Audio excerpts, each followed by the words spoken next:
I am smiling and I am happy, but I had just gone through a really big crisis with my 11-year-old, and she's in the hospital to this day. She gets to come home on Wednesday, but she had a complete depressive breakdown, had suicidal ideation and all of this. And a lot of it stemming from being in accelerated classes, starting middle school, and then she's doing virtual. And then I had to go back into the classroom physically. And so she was here with her sister and didn't have another outlet. And so in navigating that, it was like, well, you can't judge a book by its cover just because I'm smiling, right? That doesn't mean that there isn't something bad happening.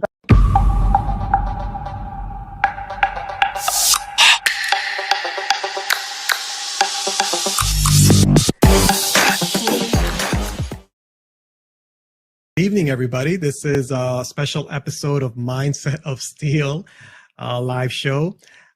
Tonight we are going to hear from one of our friends and group members, Cynthia Mirabelli. And Cynthia is, she's a wife of an Army veteran. She is a mother of 3 daughters and elementary school teacher. So my props to my teachers. She's going on for 7 years, and she's also a high performance coach for mothers, balancing motherhood, high stress careers, and building their side hustle. Very interesting. So very interested in what Cynthia has to say with us tonight. As you may know, May is Mental Health Awareness Month, and one of the things that I was looking at in terms of content for this month, or at least this week, is to bring in some guests and that could help us talk about some things related to that topic. And I think that Cynthia is one of the great resources that we have, that she can help us in that area and just share with us a couple of tips and strategies based on her challenges and based on what she's teaching to other mothers. One of the things that I think regarding mental health awareness is that I think that, you know, growing up, I personally, you know, every time the topic of mental health came up as I grew up, it was always like a bad thing. And then, you know, I don't know, it's kind of weird because, you know, when you have a headache, you take a pill, an aspirin. When you have, you know, a throat ache, you go to the doctor, you get checked out. You have a toothache, you go to the dentist. You know, these are all health related things that, you know, you address, right? And it's no big deal. But when it comes to mental health, there's always been this stigma, like, oh, you kind of don't say it, or you just keep it to yourself. And, you know, over time, that just becomes like a taboo that nobody talks about. And I think that, you know, it's gotten better over time. Like, I know, you know, as an adult now, you know, you can hear about it more. You know, there's Mental Health Awareness Month. You know, it's more out there, but there's still a big stigma. And I think that culturally, it also is, you know, it varies depending on your culture and where you grew up. I think that it makes you know, there's a big difference there as well. So hopefully the newer generation aren't going to grow up with that stigma that I grew up with and older generations grew up with. So this topic about mental health, I mean, you heard what I just said. Did you grow up with that kind of stigma similar to me?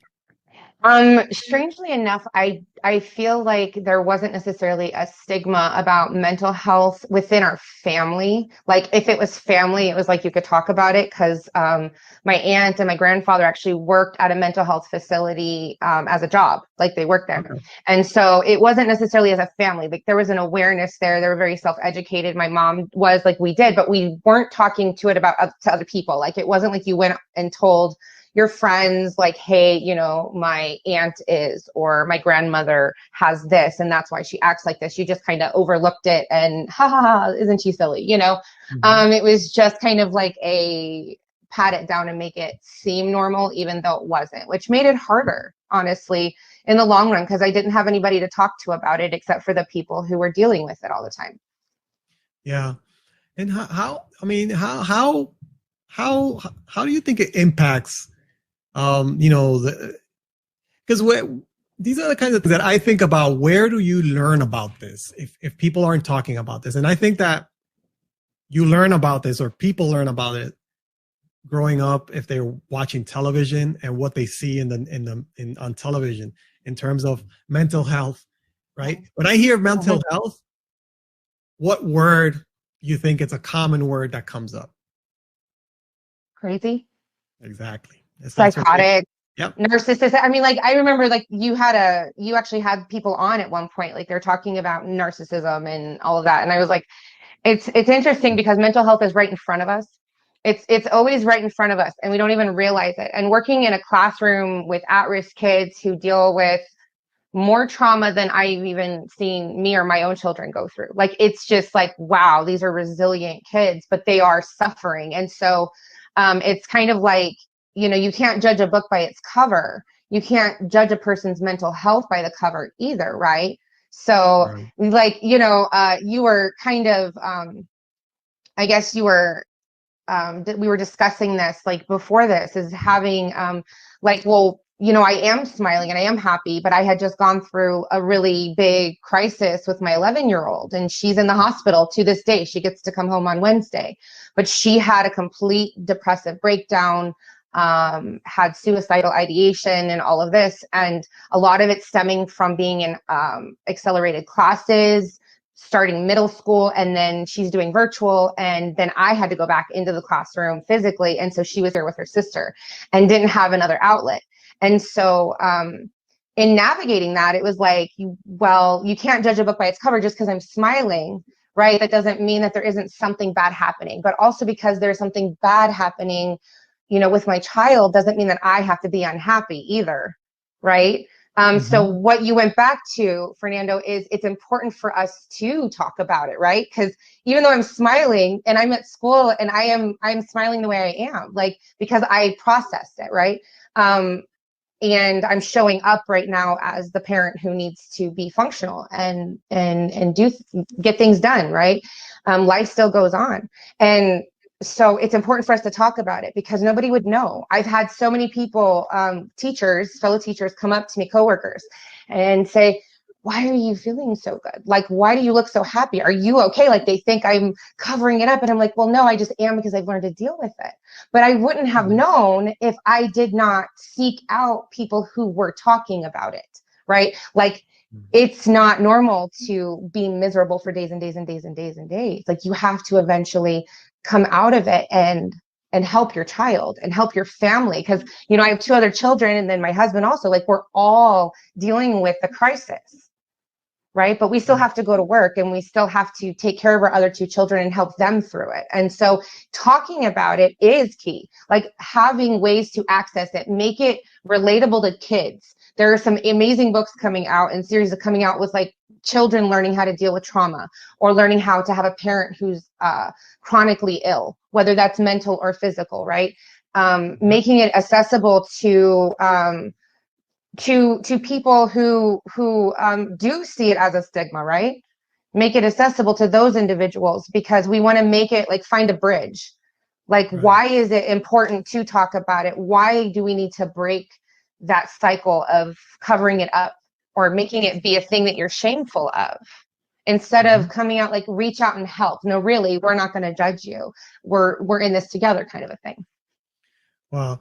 That's amazing. It's yeah, I mean, when you're I mean, you kind of make a decision, right? You have a choice to make.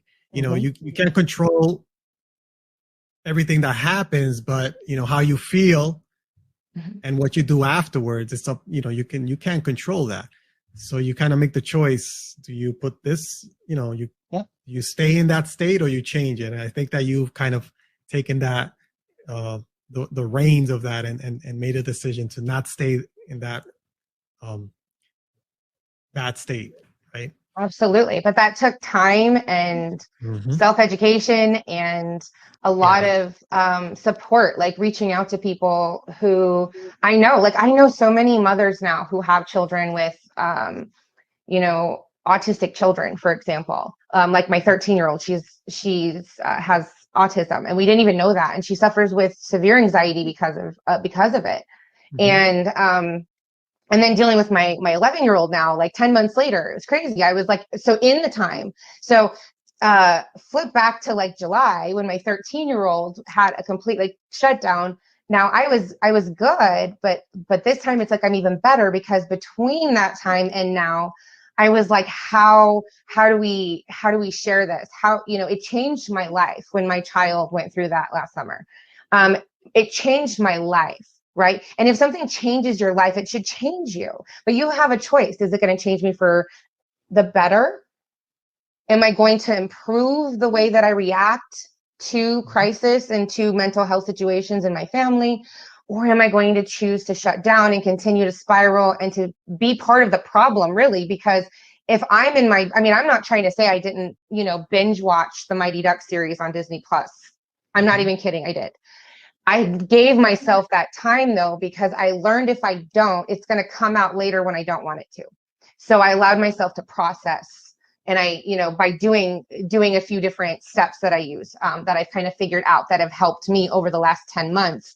And now here we are, it happened again, just with a different child.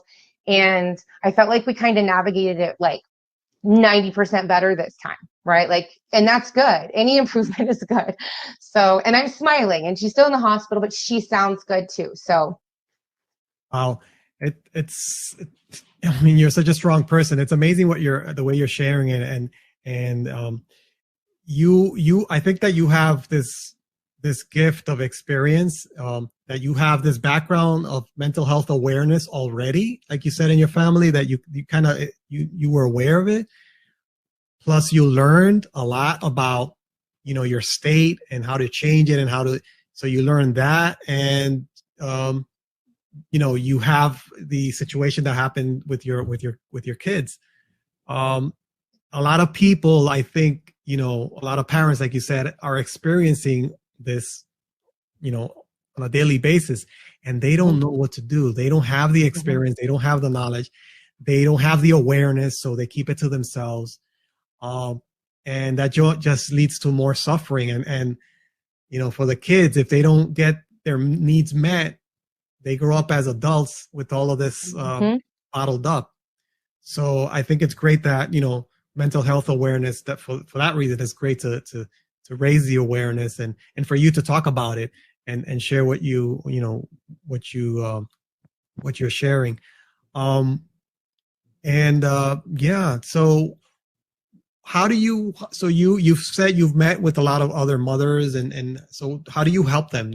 Are you helping other people in this area? Actually, I've been helping other mothers for some months now, and I had decided, you know, through some training I'd done, and I'd seen some other friends of ours that we had met through, well, even your page, some people who are on your page even, but through, you know, UPW and everything last summer and whatever.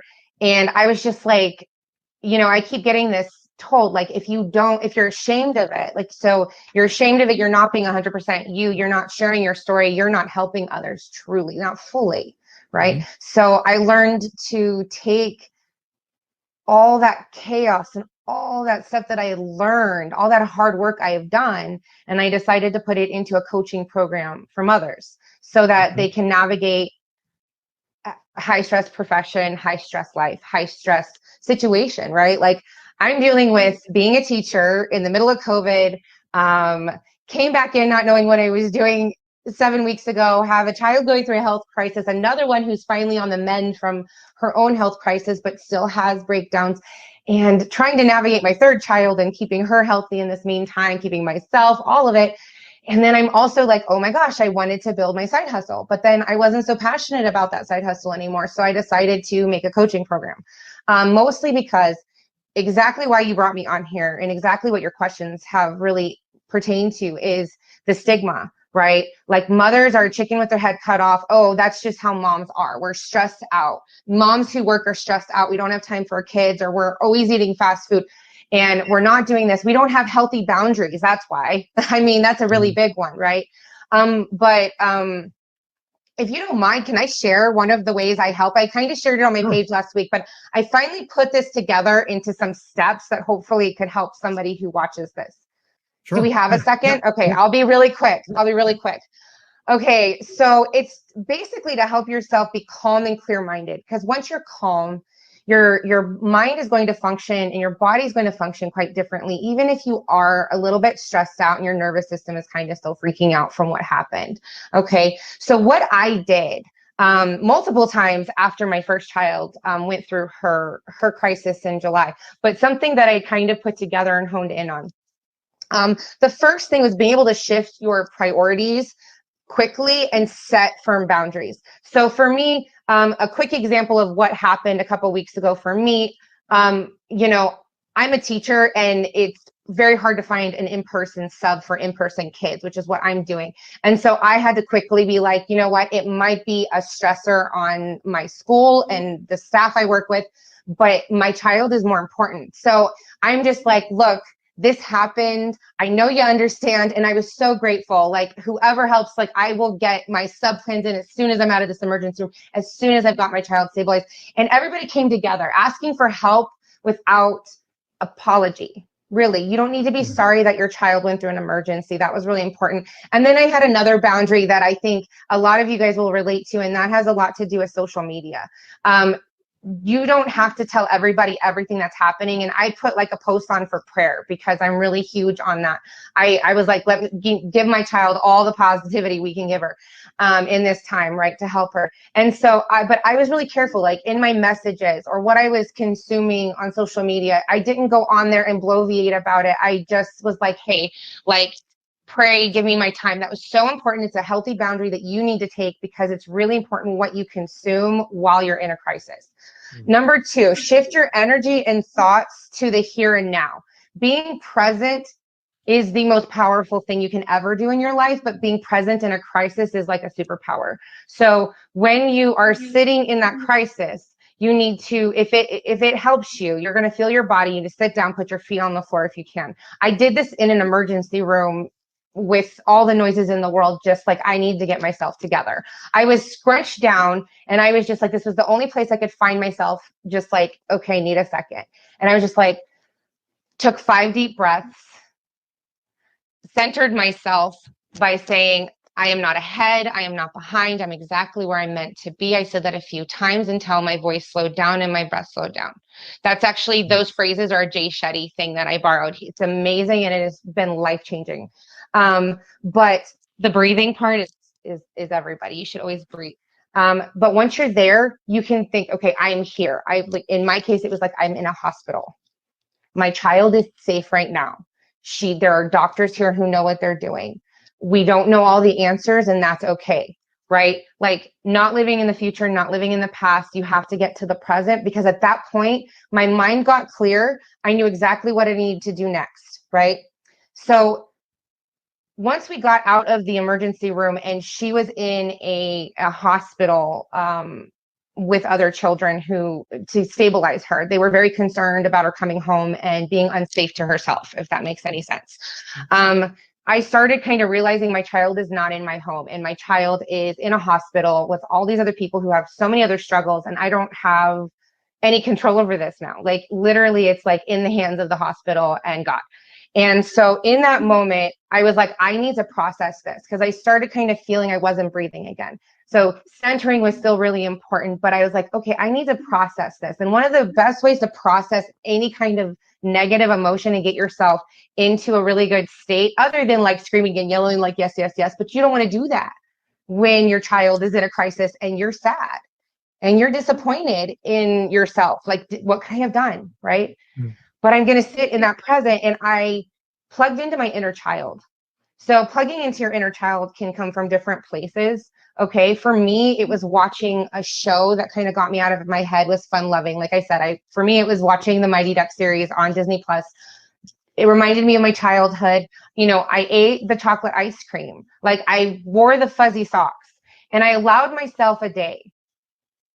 I allowed myself a day to feel things, but then I would go back and I'd be like, okay, let me do a few things. Let me serve others. I would go plug into some of my my friends and some of the mothers that I work with, and just kind of like, hey, how are you doing? And they'd ask about me, and I'd be like, that's great, but I really wanted to see how you were doing, get my mind off of things, if that's okay. And they were cool, yeah.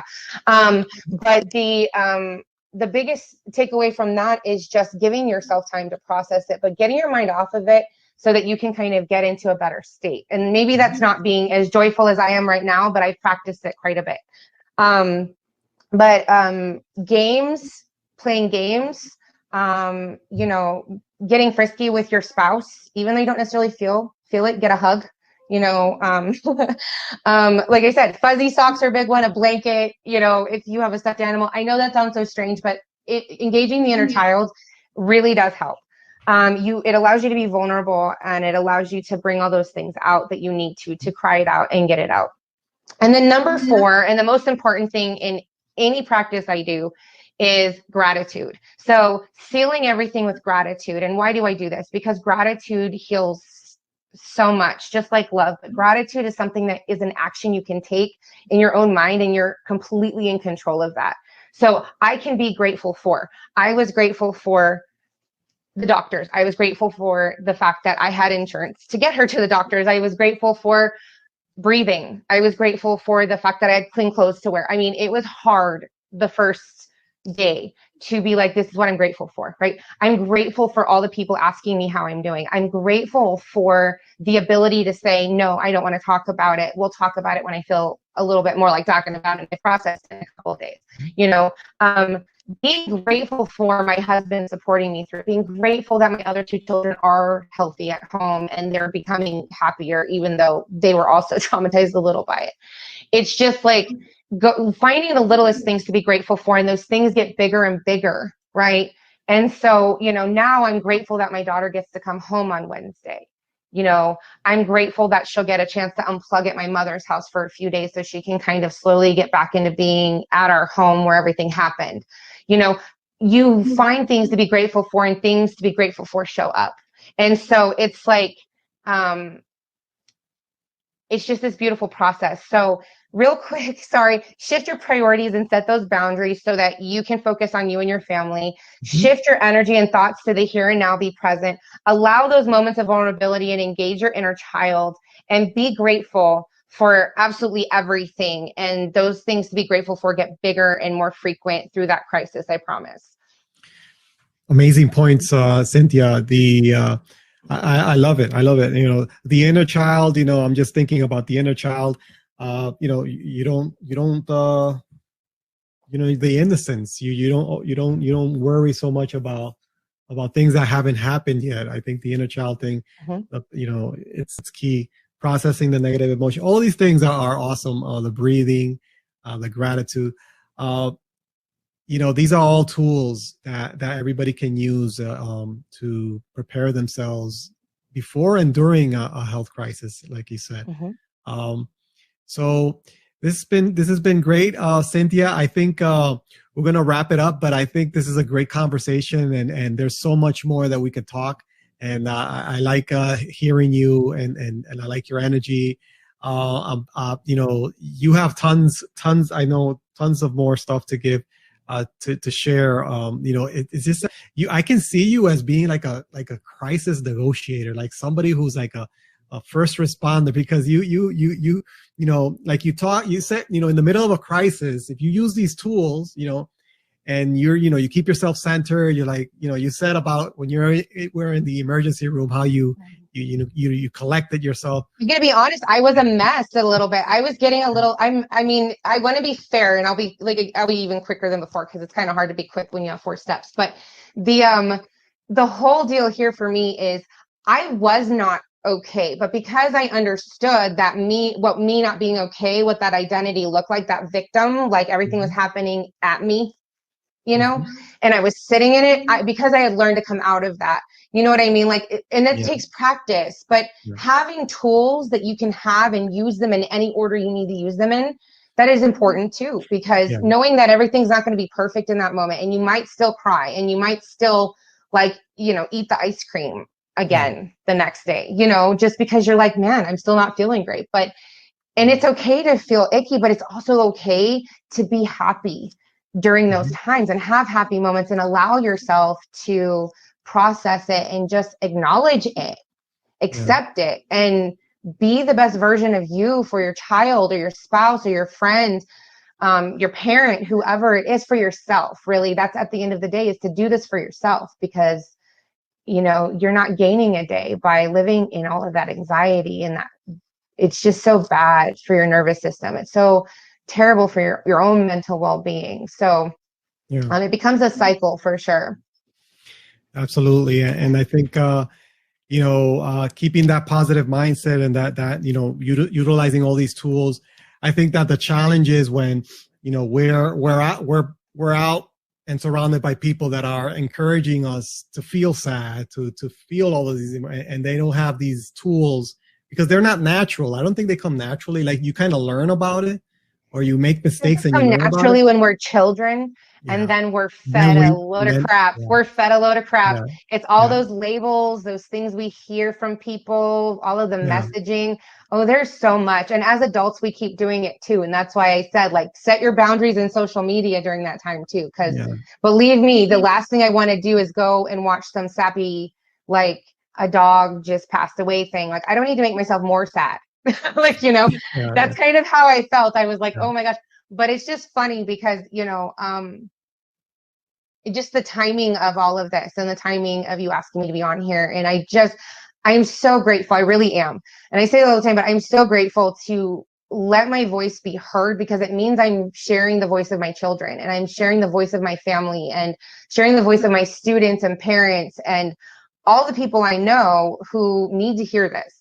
Or all the people I know who need to share their story. And by me being open about it, and you bringing us on here and being open about it, it changes lives. Even if it changes one life, like, that's huge. Yeah. Okay. Because it means that we gave them the power. We gave them that power back of their lives, a little bit of control back of the situation, so that they can turn it around. All right.